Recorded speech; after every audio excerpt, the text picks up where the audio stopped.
Lorelei is one of the most iconic trainers in Kanto. For that reason, I've decided to do a barely Christmas-themed hardcore Nuzlocke of Pokemon Leaf Green where I can only use Lorelei's Pokemon. And I look like Lorelei too, because why not? Before we begin, who do you think is the best Elite Four member in Kanto? There's no wrong answer, except for Bruno, who's literally the worst. My name is Lorelei, of course, and my rival, who is trying to ruin this Christmas run, is none other than the Grinch. As a strong, independent woman, I still live in my mommy's attic and play old school Nintendo games, even though Super Nintendo is clearly far superior. Almost as soon as I leave my house and try to begin my journey, some old fart insists that the world is far too dangerous to me. As an aforementioned strong, independent woman, this makes me upset. Still, he gives me a free Pokemon, so I'll get over it. It honestly didn't take very long for me to decide who my starter was going to be.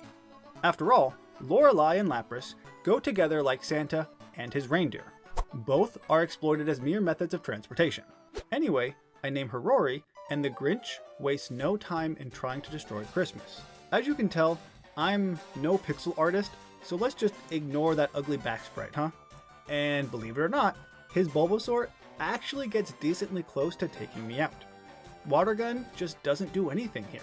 I help Oak do his job, without any pay, by the way, and decide to face the Grinch again, just for funsies. His Pidgey dies in 2 hits, easy enough. The Bulbasaur, however, takes quite a while and gets me down to 4 HP before I finally win the fight. Well, that was a huge mistake. I almost ruined Christmas in an optional battle, no less. It's at this point I decide to show off my trainer card that is apparently a different color if you're a girl. Who knew? I blow through Viridian Forest, destroying some kids' worms and caterpillars along the way, and I'm ready to face Brock. Now, I do recognize that Lapras is going to be OP for the first leg of the game, and she's going to destroy everything in her path. But that's a sacrifice I'm willing to make.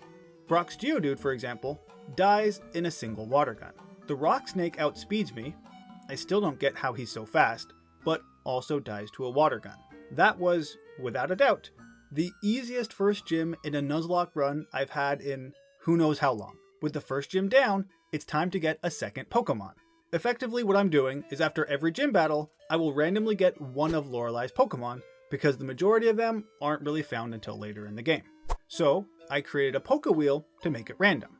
You'll notice that Sweenub is an option here, and that's because in the Elite Four rematch battle, she actually gains a Piloswine. This will allow me to have a full team of 6, assuming no one dies along the way, which is a pretty big assumption, I understand. I spin the wheel and end up with Slowpoke. So I do a little bit of cheating and find one right here in Pewter City, who I catch and name Luke. I get through Mount Moon relatively easily and immediately go to face Misty. Rory takes out the Staryu in a single body slam, and that was super simple. The Starmie is immediately paralyzed. That was nice. Body Slam would be a 3-hit KO if this darn star didn't keep using Recover. At one point, Misty decides to heal, and I finally decide to use Confuse Ray to try and stop the Recover. It takes a while, but Rory eventually emerges victorious, which isn't really surprising since Lapras learns Body Slam, an 85 base power move, at level 13. That's kinda ridiculous. Anyway, with another gym badge, we go back to the Poke Wheel for another encounter, and end up with a Jinx. Don't get me wrong, Jinx is awesome, but I was kinda hoping to use Sweenub against Lieutenant Surge. Oh well. I name her Suki, and then it's time to face the Grinch yet again. He just doesn't know when to give up. Suki takes out his bird with a single powdered snow, bringing out the Rattata. So Rory takes a turn to win with a Body Slam. The unevolved Bulbasaur falls in 2 hits after a fairly weak Vine Whip. Last is Abra, who obviously just gets squashed by Rory's big body. What did I tell you? Body Slam is way overpowered this early in the game. I do all the bill things I'm obligated to do and get to this big boat. If you've seen any of my Kanto remake videos, you know the first thing you need to do on this boat is dig through the trash. After all, berries are really hard to come by in this game. It's unfortunate because they're literally everywhere in Hoenn. I don't get it. There is yet another Grinch fight, and this time the Pidgeotto gets a crit, but still falls to Suki's snow attack. The bigger than last time rat hits a Hyper Fang and is squashed by 2 body slams. Ivysaur poisons me, but also falls in 2 hits. Last is Kadabra, but with my poison, I don't want to stay in. Instead, I pivot to Luke on a Mist Disable, get Kinesisided, and proceed to Mist Tackle 3 times in a row. Well, that's stupid. Until Kadabra then disables it. Well, that was even more stupid, and a waste of time. Let's bring Suki out to lick the Kadabra to death. That fight was a lot lamer than the previous one. Then, this captain just pretends to be sick, so that I, a beautiful woman, will shower him with affection. That was mighty misogynistic of him. Gross. To fight Lieutenant Surge, I need to use Cut, but unfortunately, none of my guys can actually learn it. There's a simple workaround though. I can just catch a Diglett in Diglett Tunnel, unless I immediately encounter a level 29 Dugtrio who won't let me escape or swap my Pokemon. So this is somewhat terrifying. I start with a Yawn, and then hit a Confusion before switching to Curse instead. After a few of those, I just hope Tackle is strong enough to knock him out. Eventually, Luke does survive with 15 HP left, but that was a close one. How come when I'm looking for a Dugtrio here, I can never find one? But if I want a Diglett, bam, immediately get a Dugtrio. After catching a Diglett 10 seconds later, it's time to cut open the way to the gym. Since Suki is my only non-water type, I lead with her. She does outspeed and take out the Voltorb in 2 hits, but is screeched in the process. That should be okay, because I edge Suki to the point of leveling up, so that she learns Ice Punch right here. And since Gen 3 is before the special physical split, Ice Punch is perfect for a special attacker like Jinx. So much so that the Pikachu dies in 1 hit. The Raichu does survive and paralyzes me with a Static, which I heal, and paralyzes me with a Thunder Wave, which I can't heal. Dang it. I decide to try another punch, but I'm fully paralyzed twice in a row as this rat uses Double Team and a Quick Attack. I swap to Rory on another Quick Attack, survive a Shockwave, and finish off the battle with a Water Pulse that I learned from Misty's TM. If it weren't for that double paralysis, Suki could have easily taken out Surge's entire team. And my reward for beating up the army man is a Sweenub. He would have been useful before the fight, but thanks anyway. Welcome to the team, Dean. I blindly make my way through Rock Tunnel, force feed this guard some tea, and get the TM for Psychic in Saffron. Now, for whatever reason, the Psychic type Jinx never learns any Psychic attacking moves. That is really lame, meaning I need to use this TM on Suki to unlock her true potential. Before facing Erica, I need to beat up this guy for being such a creep. The real Lorelei would not stand for this nonsense. The real Lorelei also wouldn't stand for you not being subscribed. So what exactly are you waiting for? If you're new to the channel and you subscribe, let me know in the comment section down below. Against Erica, I'm expecting a simple fight. The Victory Bell dies in 1 Psychic, the Tangela takes an Ice Punch, and then the Vileplume also dies in 1 Psychic. Man, that was really easy. I told you I was unlocking Suki's true potential here. At this point, I'm sure you know the drill. We spin the almighty wheel of Pokemon and get a Shelter.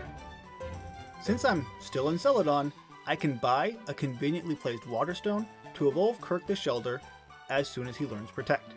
I'm looking forward to using Cloyster because I have no real experience with one. By the way, I just realized that was the first evolution of the entire run, and I'm already in Celadon. I blow through the Rocket Hideout and get to Giovanni. But this fight is so easy, it's not even worth discussing. I mean, Rory one-shots 2 of his 3 Pokemon, and 2-shots the 3rd Pokemon with a brand new Ice Beam. And that kind of sounded like a math problem. Sorry about that. Speaking of things we all hate, I then find the Grinch in the Pokemon Tower trying to use ghosts to help him ruin Christmas or something. But once again, Rory decimates his entire team with a combination of Water Pulse, Ice Beam, and now Shockwave. Granted, I am like 10 levels higher than his Pokemon, but it's still fun to see. After getting Surf in the Safari Zone, Luke the Slowpoke and Dean the Sweenub both evolve. And it's time for another Grinch fight. I know, we just did one, but this one is going to be a bit rough. Suki ice punches his Pidgeot for the knockout. This brings out Gyarados. Expecting a bite, I swap to Rory as he uses Dragon Rage. 2 Shockwaves would kill him if the Grinch didn't swap to Venusaur on the second hit. I swap back to Suki, who avoids a hit and takes out the Leafsar with Psychic. The Gyarados comes back out, but I obviously win at this HP. Growlithe falls to a single Psychic, bringing out his Alakazam, who wastes a turn becoming calm, and that proved to be his downfall. While it looked easy, that fight was quite a bit more difficult than the last one, that's for sure. After healing, it's time to fight Giovanni. His Nidorino manages to poison Luke and does a bit of damage before succumbing to confusions. Against Nidoqueen, I don't really want to deal with poison right now, so I bring out Kirk on a Poison Sting, outspeed, and kill in 2 Surfs after getting poisoned by another Poison Sting. There's so much poisoning going on here. The Rhyhorn is super slow and drowns in a Surf.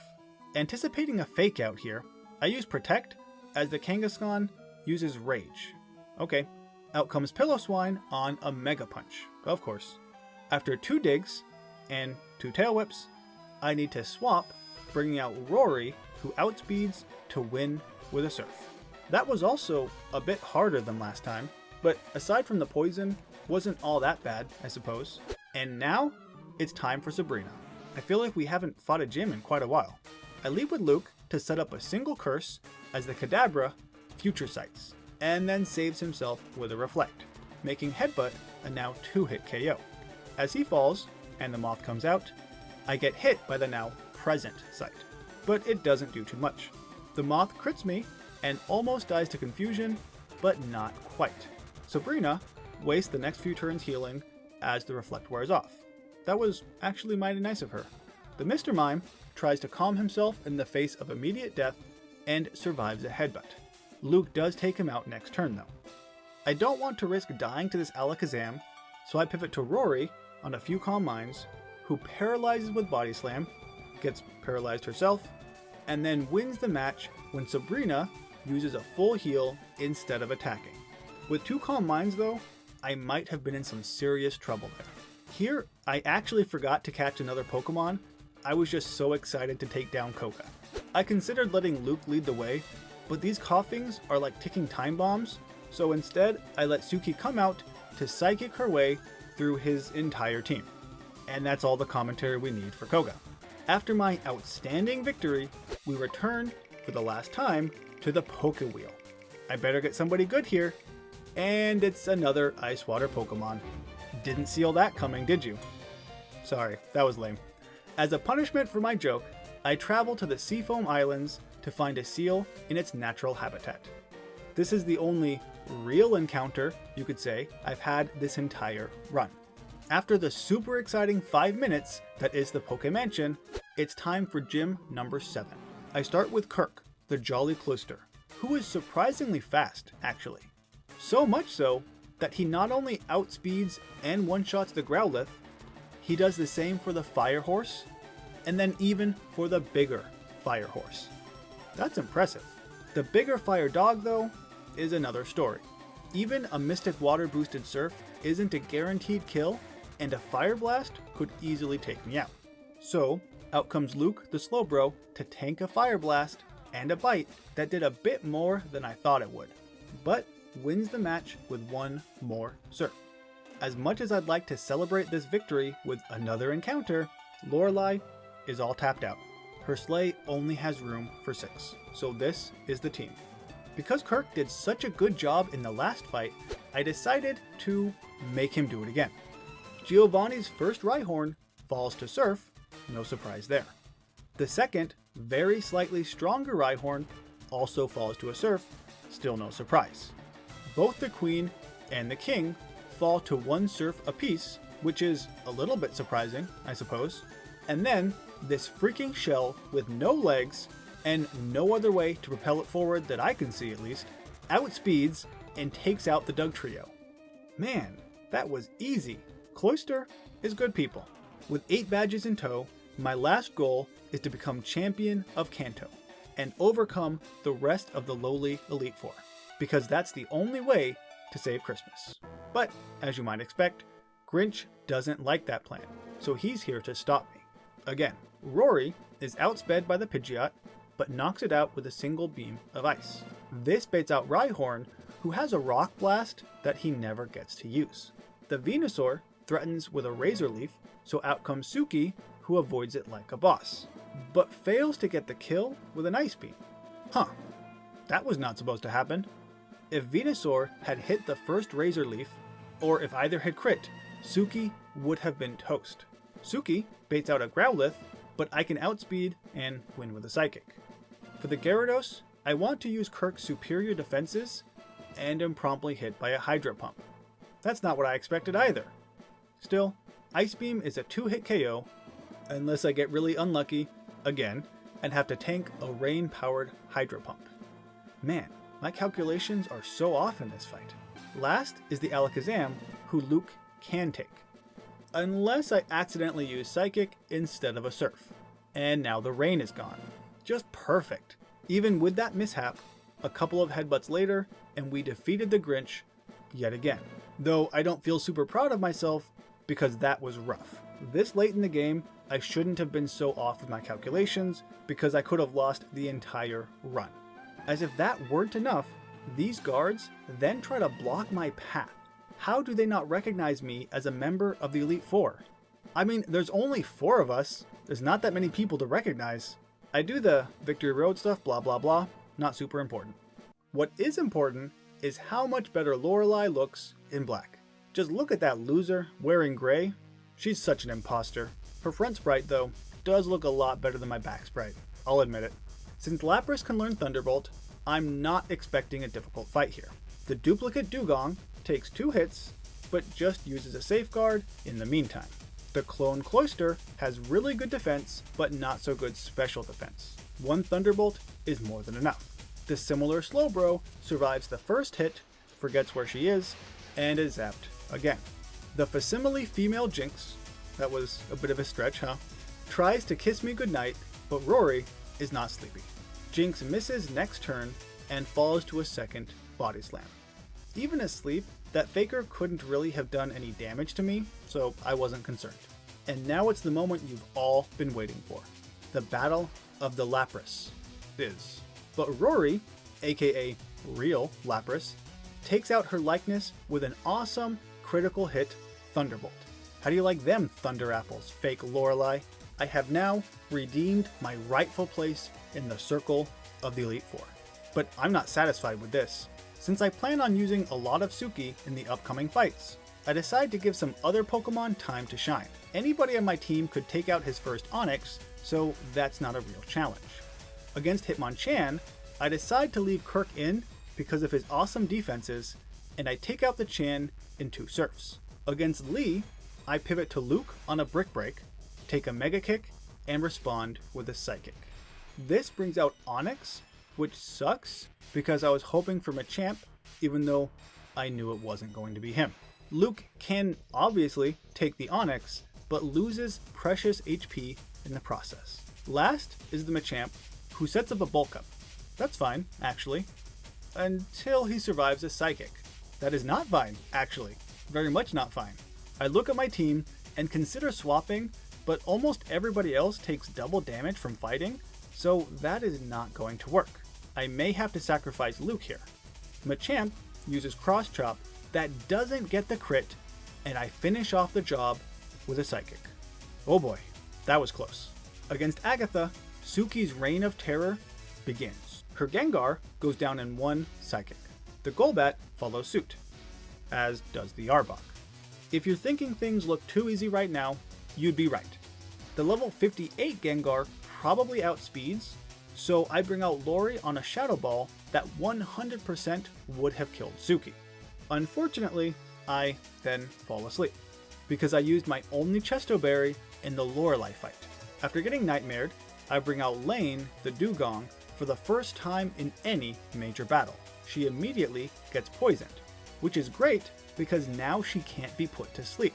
My plan here is to sacrifice Lane, but Lane has other plans and gets a critical hit to knock out the Gengar. Okay, Agatha's last Pokemon is Haunter, but since he won't use Hypnosis, I can safely bring Suki back out on a Curse and use one last Psychic. Okay, let's be honest here. I didn't deserve to make it through that fight unscathed. Lane really should have died, and the only reason she didn't was because of pure dumb luck. My skill, or lack thereof, didn't save her, just so we're all aware. With that caveat out of the way, let's face Lance, who has heard about me. Ya think? Again, there's only 4 of us in this place, you better know who I am. Just like before, Rory takes out the Gyarados with a Thunderbolt. This brings out the Aerodactyl, who does a decent chunk of damage with some ancient rocks, before dying to a 4 times effective Beam of Ice. This baits out a Dragonair. Now Rory could outspeed the Dragonairs, but not the Dragonite in the back. So I pivot to Suki on a Thunder Wave that I actually saw coming. Awesome. Suki then proceeds to decimate Lance and his ferocious, super weak to ice, dragons. Recently, since starting these Nuzlocks, I've become a much bigger fan of Jinx, and this shows you why. Especially in Kanto and Johto, she can decimate Lance almost on her own. Let's just jump into the last Grinch fight. This time though, his Pidgeot throws some sand in Rory's face, and hits an Aerial Ace before dying. That was not a great start. I don't want to miss a crucial attack, so against the Rhydon, I bring out Kirk, who is the best defensive wall I have. Even with that scary face, he outspeeds to take out the Rhydon. This baits out the Venusaur, who is completely walled by Kirk. That's because Venusaur wants to use Solar Beam, but Cloyster naturally learns Protect. So, protects, sandwiched between Ice Beams, takes out Grinch's Ace. Against Alakazam, I bring out Luke, and you might notice he doesn't have the best moveset. That's because right before the Elite Four, I taught him Flash to help me find the Rock Slide move tutor in Rock Tunnel. And I never went to the move deleter. Flashback over. This means the best move I have here is Strength, but Alakazam immediately sets up a Reflect. I go for Ice Beam instead, freeze the Alakazam, who immediately thaws. That was almost super lucky. Still, I do enough for Luke to defeat him. I give Kirk another chance to take on a big fire dog, which he does after taking a pretty strong bite. The Grinch's last Pokemon is another Gyarados. Naturally, I bring out Rory, who avoids a Hydro Pump, gets Dragon Raged, but finishes off the run with one last Thunderbolt. And with that, I taught the Grinch the true meaning of Christmas, fighting with monsters. There are some who say that the Grinch's small heart grew 3 sizes that day. I have recently started a few hardcore Nuzlocks where the theme is being a specific trainer. I plan to do a bit more of these interspersed with my other videos. If you like the concept and videos like this, be sure to like, comment, and subscribe. Thank you so much for watching. Merry Christmas and Happy Holidays.